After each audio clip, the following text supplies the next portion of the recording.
ছিল, যেই না এটা একটা জামানা কোরআনের সাথে মিশে গেছে, কোরআনের সাথে সম্পর্ক হয়ে গেছে, কোরআনকে যখন বিরোধ করে ফেলেছে, এরপর কিছু একটা এই কাপড়টার মর্যাদা উঠে গেছে, নিচে পড়ে গেল শুনুন।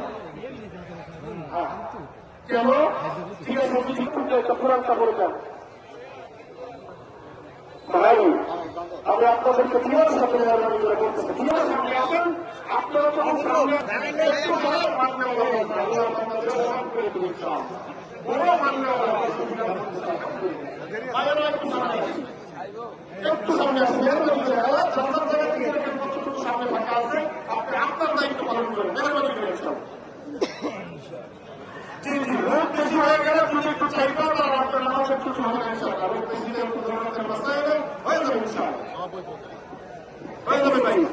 এবার সামনে আসেন, সামনে আসবেন ইশারা করতেছে ভাই, আপনারা তো পিছনে আছেন ভাই, মেহরবানি করে সামনে আসেন।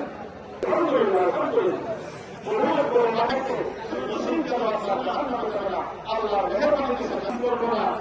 বেশি মুসলিম আর ওই জামাত চতুর্থ বড় কথা দুইজনের পৃথক পৃথক নামাজের চাইতে একজনের পৃথক পৃথক নামাজের চাইতে দুইজনের জামাত অনেক উত্তম, দুইজনের পৃথক পৃথক